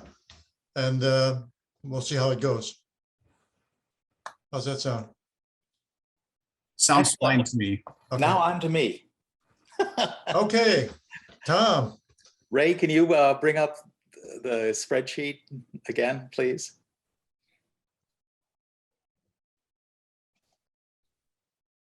Or Tom, you can share your screen. I'm in the process. I'm doing that here. Okay. Let's see. Yeah, and what I wanted to do is to make this probably not more than a discussion than we just had, but to make this a discussion as opposed to a presentation, because I've sent this the results of the survey that we did like 3 weeks ago out to everyone already, so you've seen it. So I wanted to make a few comments on each. And Ray's still working on. I'm sorry. Sorry it took me so long. Man. Why don't we start at newsletters, please? I'll unmute myself here for a minute just so that you know I'm getting us. Cool. That's a small screen. Okay, that's cool. just a reminder, this is something that went out to the whole mail list of 80 plus people, and we had 29 people who actually responded. So thank you very, very much. And what this highlighted was just the popularity of various advisory newsletter and publications that we each subscribe to. And I added the column in blue there, which is the cost, just because as I was going through this, I'm going, I wonder what these cost. I'd done half of these before I thought, well, maybe I should just write this down and include it. And you will have access to this tab at some point when we figure out exactly how to get that out to you. And on the right there, you see I have links to all of the publications that had more than a single vote. So the ones that only had one vote, I got a little lazy on. So you could actually click on that link on the right and go to that and read about it. Very few of them have a sample issue or anything, so you can learn what they say about the publications. And I just wanted to talk real briefly about how I use the newsletters that I subscribe to. And I thought about it, and I really do look for or see that they offer three different things. One, they help me find candidates to invest in, a stock, an ETF, or whatever that either I wasn't aware of or hadn't been thinking about it, will be written up in one of these, and it'll get me thinking like, hey, I need to look closely at that. I find that really valuable. Second thing I find really valuable is just general financial education. And I emphasize the general part because some of these, are not ultra specific on kind of a stock investing. Like one that I enjoy a lot is this Bob Carlson's Retirement Watch, and half the issue he talks about kind of investment portfolio and changes to it and write-ups about the various things in his recommended portfolios. But the other half, he's talking about estate planning, Roth conversions, when to take Social Security, and just whether or not to have a living trust, all sorts of things that aren't specifically income investing, but I find really valuable from a financial education standpoint. The third thing I see in these newsletters is what I kind of call portfolio mirroring. And a good example of that is the first one, Morningstar Dividend Investor, that is the most popular. They have their portfolio, and every month they talk about that portfolio once a year, maybe twice a year. There's a change in the portfolio, but other than those one or two changes, all they're doing is talking about that portfolio, and will usually find a specific stock within that portfolio to give you a lot of in-depth information on. I find no value in that. I don't mirror someone else's portfolio. So things like Morningstar and the AAII dividend investing and some of the others that have a specific portfolio that they recommend, I enjoy reading it once and perhaps learning from it, but hearing about how that portfolio is doing every month, I get no value from. So the things I look for, again, are finding candidates for investment, and then general financial education. Any other things that people get out of these newsletters that they'd like to share, or any specific newsletter that they'd like to highlight? Let's see, I'll put in my 2 cents worth here, because I think some of these votes, the one votes were my my They stuff. were, Andy. Yeah, I know. Go a little farther down. The CDX3 one is a preferred stock newsletter, and frankly, I'm thinking of stopping it, to be perfectly honest, because there's only a few basic criteria that you really need to select preferred stocks. And once you learn how to do that, you don't need a mailing list or a recommendation list. You can go to the preferred stock site and select your own. So I probably will not renew that one, to be perfectly honest. And then what else I was want to mention? I guess it's on the other list. Okay, so I'll stop there, I guess, at that point. Yeah, I don't see anything else on there that I'm a big believer in the, what do you call it, the fast graphs. I can certainly talk about that or do a presentation on that at whenever everybody's ready to. I can do that because it centers around value investing and around looking for undervalued stocks. So, but that's just me basically. So, anything? Any other comments? Any other suggestions or comments about this? I see we only have 2 people that read the journal. My goodness, other AAII journal. That was a write-in. So I think we would have gotten, I didn't have the journal or Barron's on the list. And I didn't have Kiplinger's Personal Finance Magazine either. So if we do it in a year from now, I'll update it with that. I'm also, my utility forecaster prescription expires in July, I believe. I'm thinking of dropping that too as well, because I feel like I'm at a point now from an investor knowledge point of view that I can filter out utility stocks as good or as better than what the newsletter is providing. And so I may drop that one too. We'll see.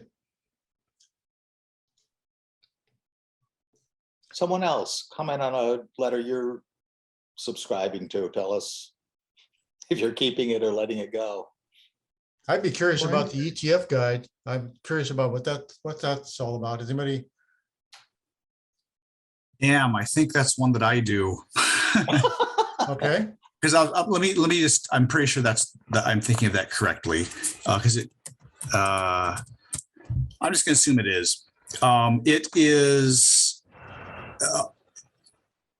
Let me think. Because I subscribed to 2 at one point, I believe. Come back to me. Let me look at that for a second. While somebody else. Mm-hmm. Well, with respect to Andy saying he's dropping the utility one, I actually just renewed it, and mostly for the non-utility stocks he tracks. Well, he has a good option thing, doesn't he, Ron? Yes. Yeah. Yes. Plus he tracks a lot of consumer staples and other issues, which I think are have some level of value. I'm in 2 or 3 of these newsletters, and personally, I just use them as a fishing guide. I read what they have to say, and if what they have to say intrigues me, then I go figure out myself whether I think it's a good idea, and that's the purpose. The Morningstar is online, in other words, through the library. So is Value Line. Those 2 I use heavily, and again, mostly just as a fishing guide, not as an absolute thou shalt type of feeling about what they do. Value Line, for instance, you have to be fully aware of the fact that it is a momentum stock report, and so having it as a number 1 doesn't necessarily mean you want to get in on it. That's up to you. Well, isn't it? They do use a value approach, don't they, Ron? I mean, that's why I like them. Yeah. Well, they do, but if you look very closely at the Value Line number 1s, frequently they are already over their 3 to 5 year projection in value, but they're saying, hey, it's on a roll, keep going.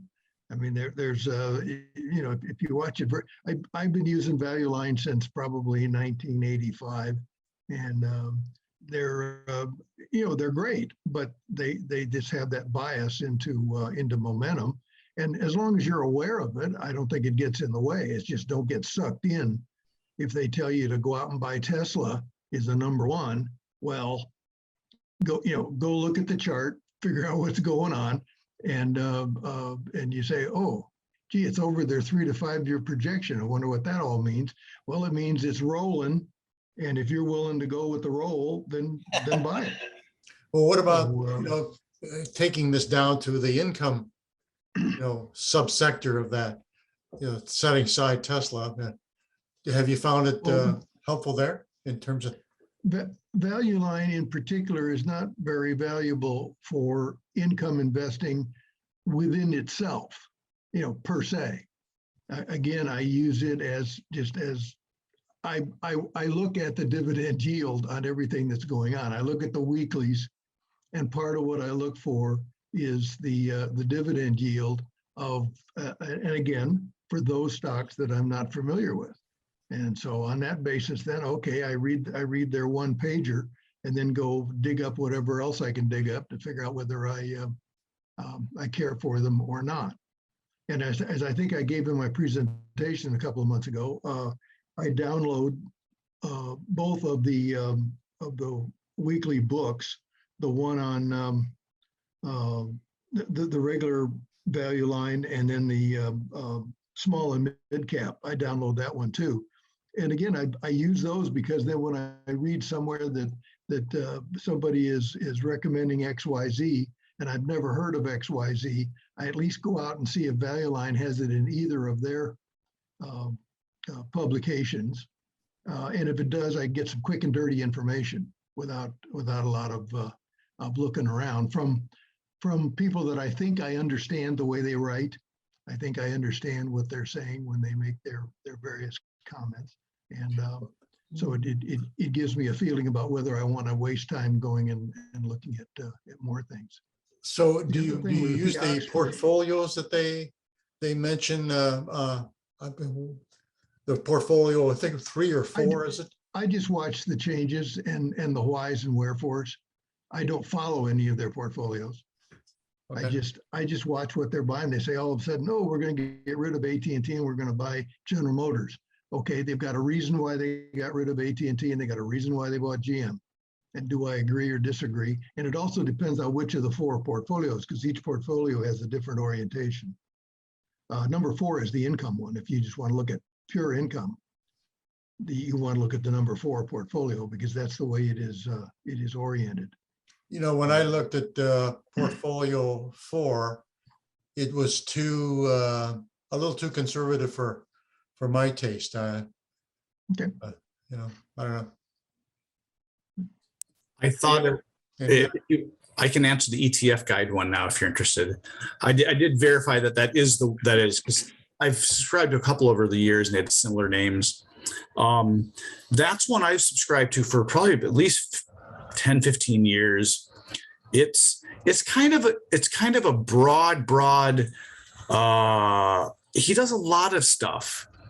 He generally gives really good technical analysis for how the various ETFs or indexes, if you want to think of it that way, he'll actually talk about indexes and sometimes ETFs interchangeably, like, the NASDAQ and the QQQ or whatever.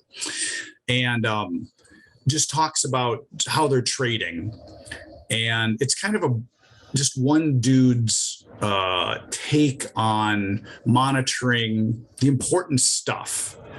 So it has a lot of technical analysis, including, support resistance, individual ones, the weeklies, the monthlies, Elliott wave analysis. It's got all that kind of stuff. And then he maintains a little portfolio of income generating stuff where he just basically sells covered calls and things like that. So it's just kind of and I started subscribing to it 15 years ago at $99 a year. And I figured he comes out once a month with like a 25-page-ish summary on kind of what was important in the past month. And then twice a week, analysis of where we're at in the trading ranges on the sort of major indexes. So I found it of use, and he's grandfathered me in apparently for the $99. I think it's up to like $299 now, or at least something like that. But I still just pay $99. So I find it of value.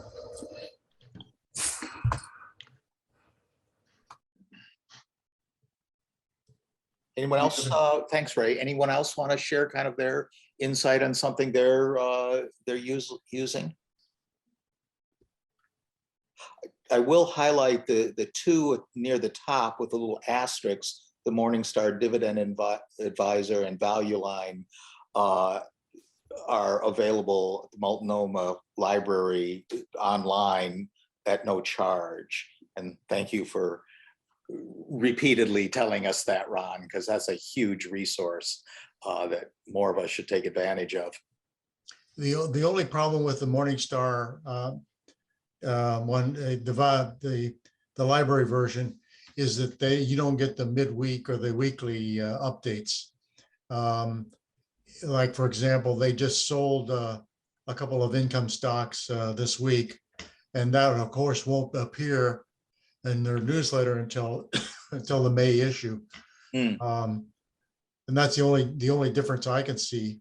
One of the things that in general about newsletters as a whole is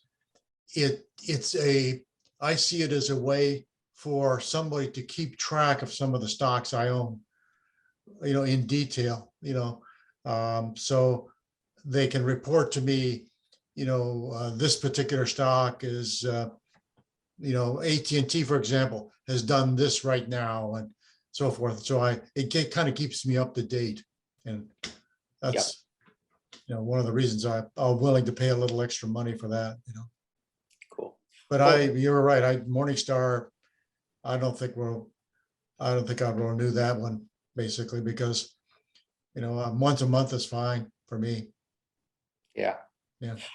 Let's move on to online tools. I'm Yeah. try to shoot for the 3:30 timeline. And again, this was the survey from a couple, I guess 3 weeks ago, kind of the same format, where you can see, how many people are utilizing this tool. On the far right, kind of cut off are links to get to that tool online that you can click on if there you go. If you when we get you access to these sheets. And then as with the others, I got curious about the costs and filled in the costs. So this one I actually found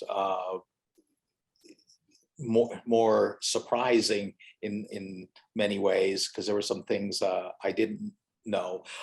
Ray, on the little pink square in the lower right, can you make that visible?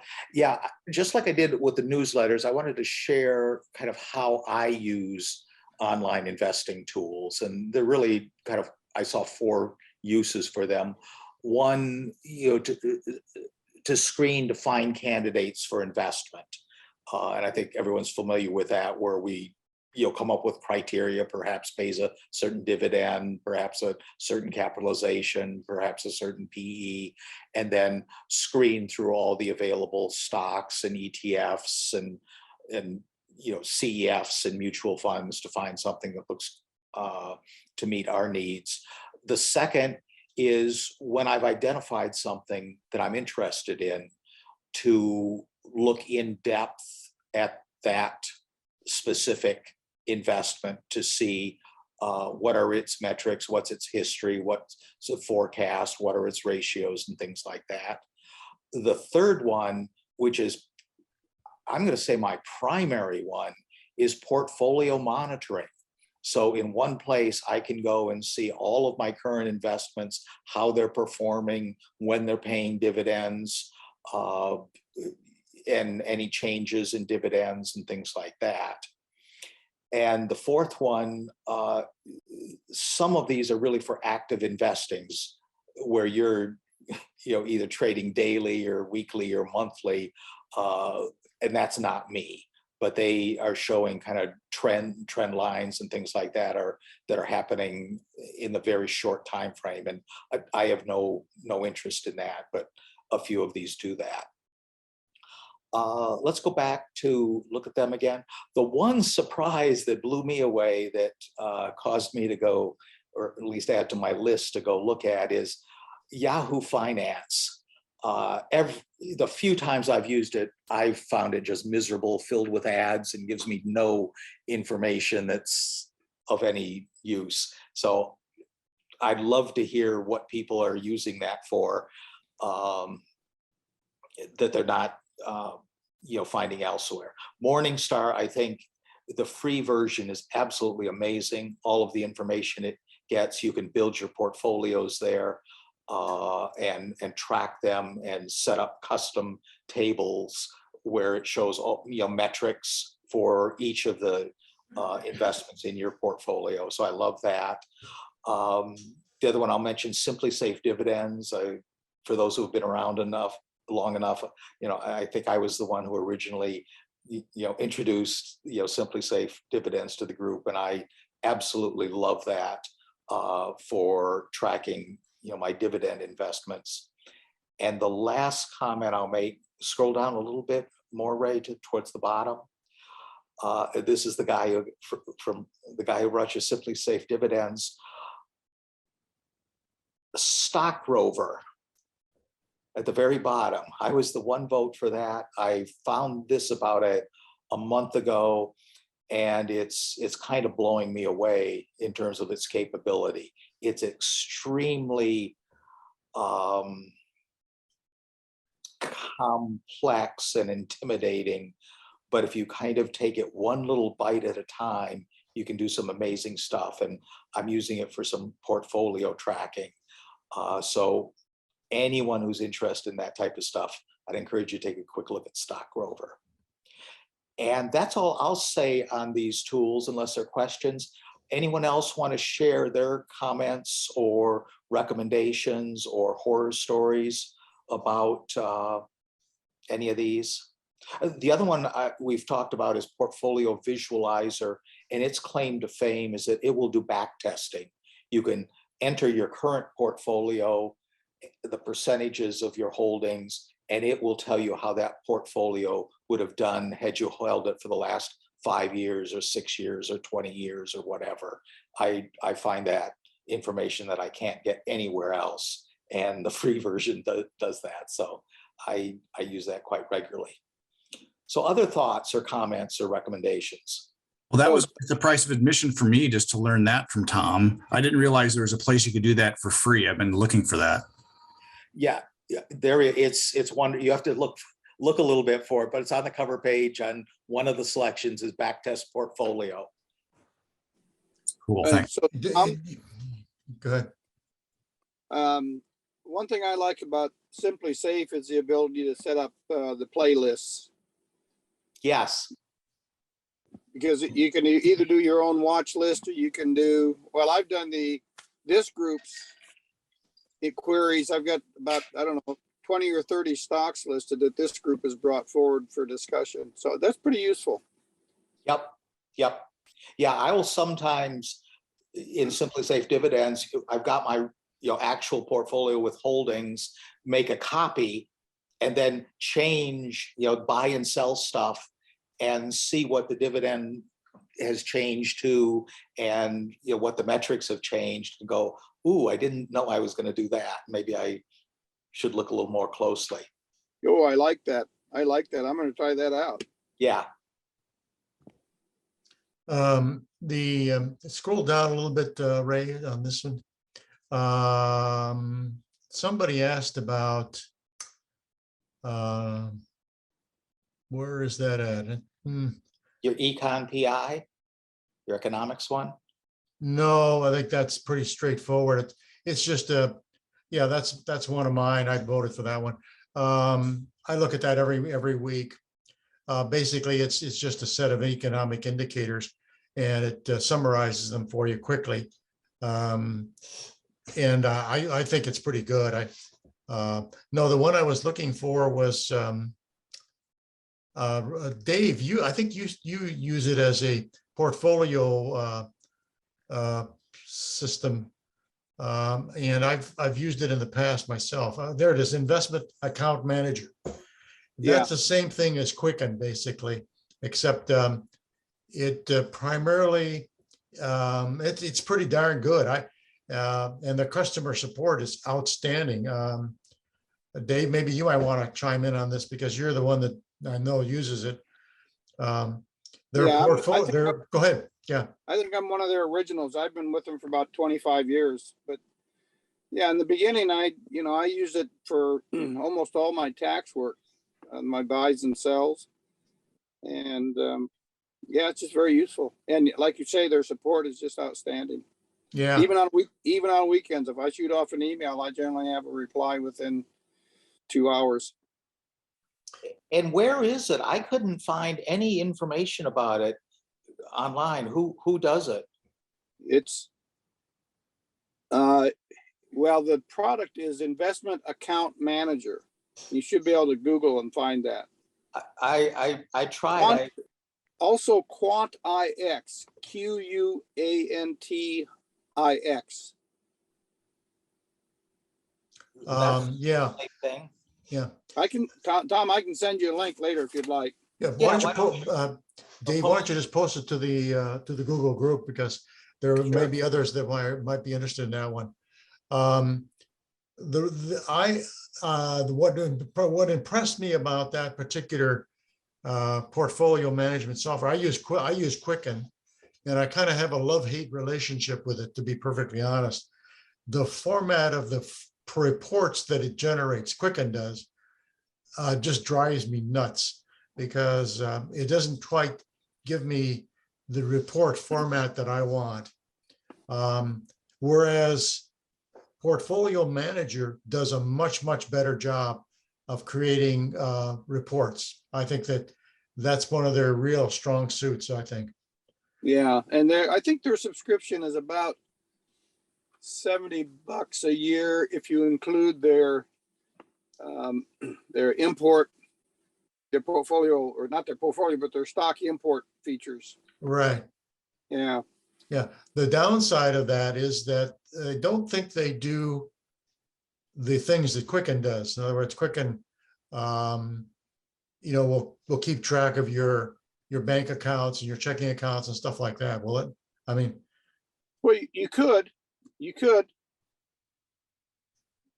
okay. Although, I mean, they don't have any interfaces to banks, but you could certainly put in your accounts as though they're holdings. Mm-hmm. I had some Series I bonds in there that I tracked.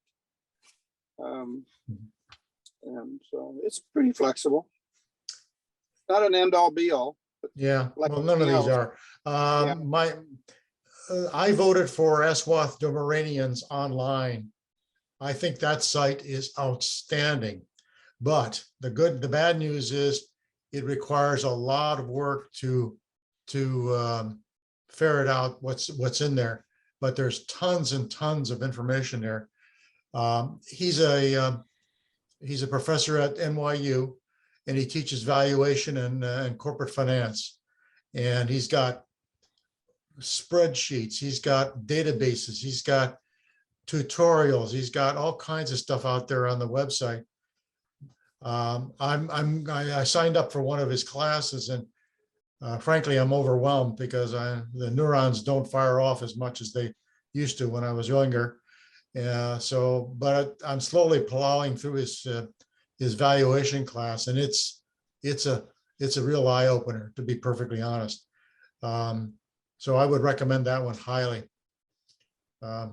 Ask me in 6 months' time after I finish the class. Any other recommendations or warning, or So, tools that got admitted? Quick question. So several people had flagged TurboTax. I use TurboTax for tax preparation, but I've never thought about it in terms of an investment aid. Can somebody who's tagged it as an investment aid help me understand what you're using it for? Yes, I can. I know Tom does too. What I do is I take TurboTax and I run my, for example, I just ran it for 2021. Then I take the same file and I create a second version of that file, and I call it tax planning for 2022. And then I put in the numbers that I think my estimated income will be from my portfolio, my Social Security, the pensions, et cetera, et cetera, et cetera. And then I use it as a way that I can estimate what my quarterly taxes have to be. And so it comes out, Okay. it works out very nicely. The only problem with it is when it gets down to the state level, for example, for Oregon, Oregon changed some of the laws just recently, this year. And so it threw off my estimates for the quarterly taxes.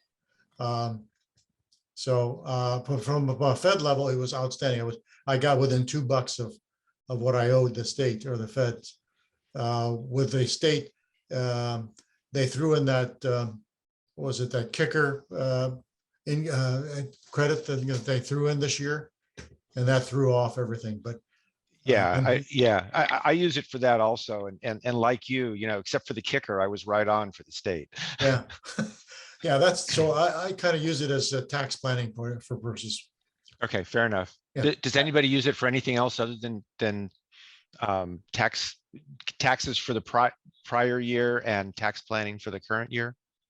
No, but one thing I'd throw in, the other thing I use it for pretty commonly is if I'm going to sell something that's going to have a major gain, whether it be an investment or a piece of real estate, running that through, you know, making the copy and seeing what the impact would be helps me plan how to do that and see the impact of it. Right. So if you have an unexpected capital gain during the year, you may go back and repeat your estimated tax planning. Well, actually, some of it's the estimated tax planning, but also some of it's like, okay, I'm not going to sell this, or I'm going to sell it over 2 years. Ah, okay. Yeah, fair enough. That's part of the estimated tax planning, right? Yeah, yeah. Well, which is estimated tax planning versus estimated taxes. Yes. Yeah. Okay, great.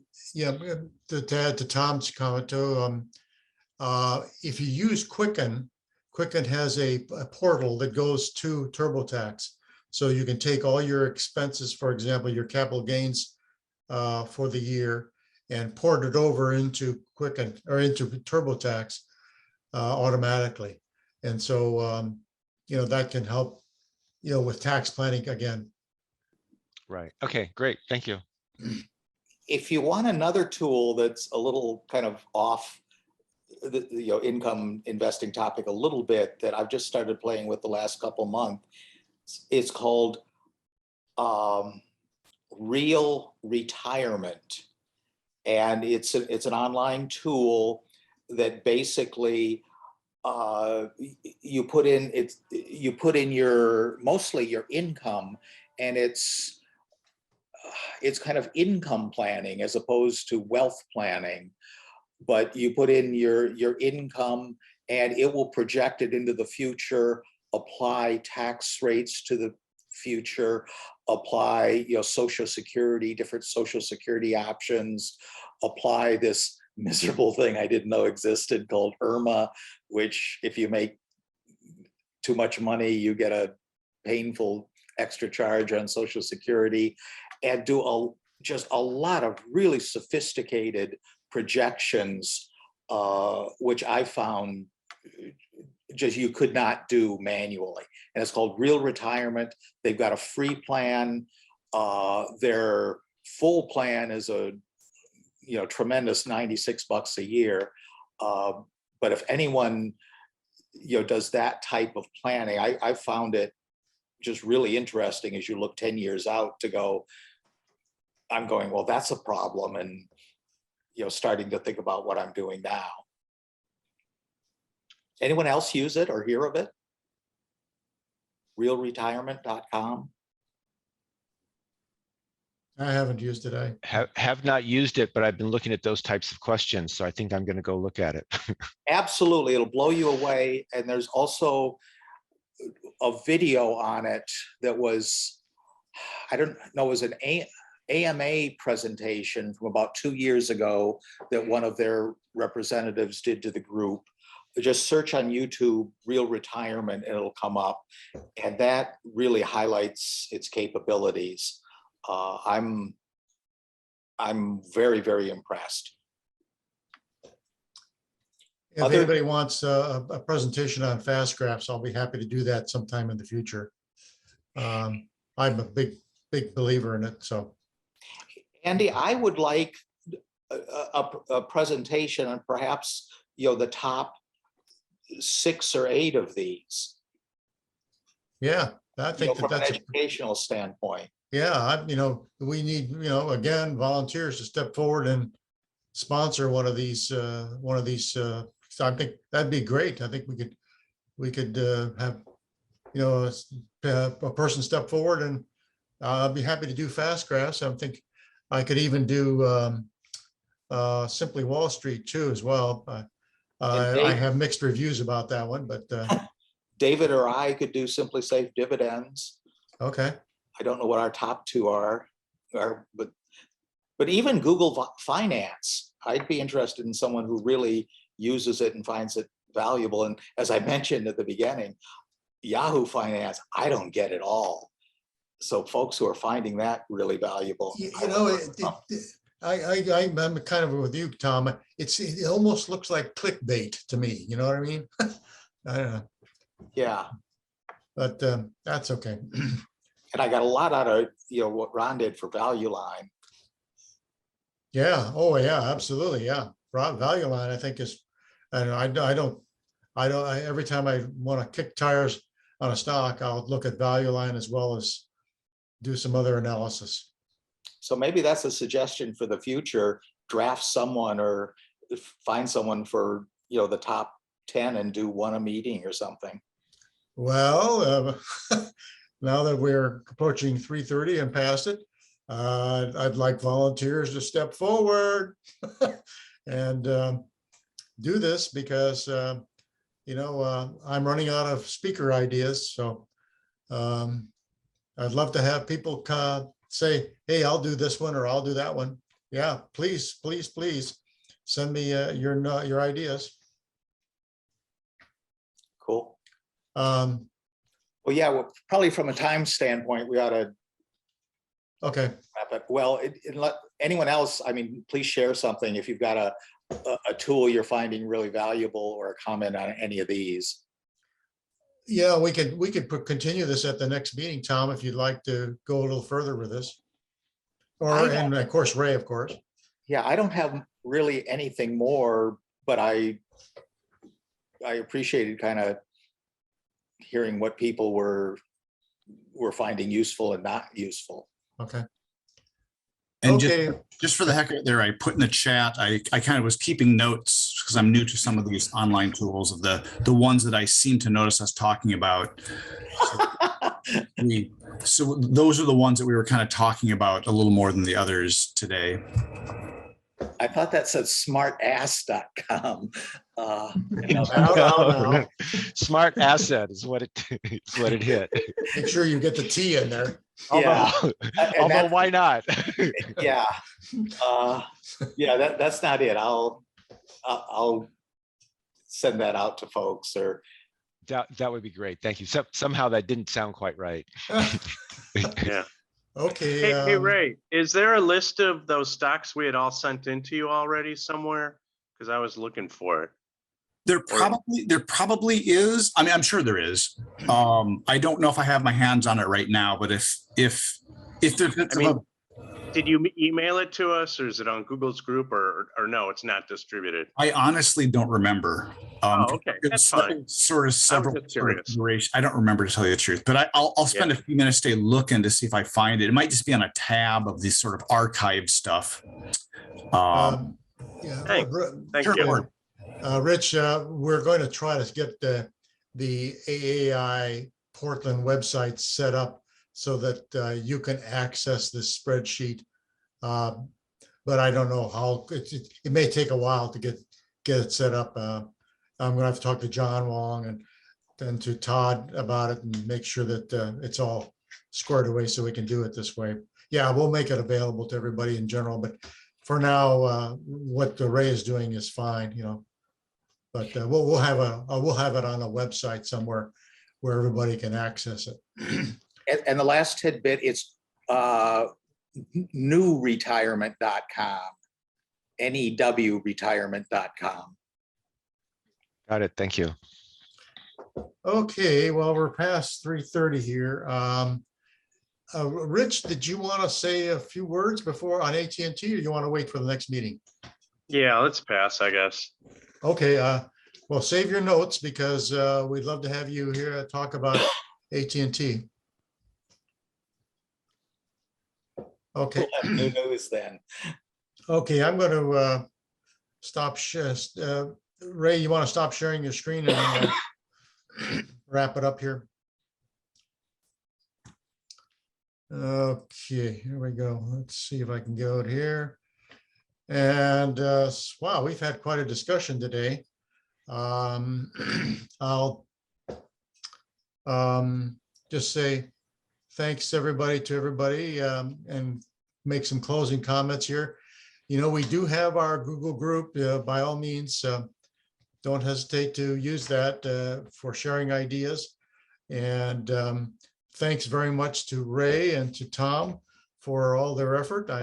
This is how we make this group work better. It's an opportunity for you guys to share ideas. Let's keep those ideas coming out. My closing point here is that from Dilbert is that you know, if it doesn't make sense to you, then don't use it, as I say. So our next meeting will be May the 1st at 1:30 again. And we'll be looking forward to Ray's compiled list. And Tom, if you want to add anything, and then Rich will talk a little bit about AT&T, and maybe I'll dig out something else that we can talk about as well. And by all means, if you want to talk about one of the newsletters or the tools that you're using, I'd love to have you do maybe a 10 or 15 minute presentation. So we'll see everybody on May the 1st, and let's keep that Google group going. Bye-bye. Thanks. Bye-bye. Thanks, everybody. Thanks, everybody. Bye.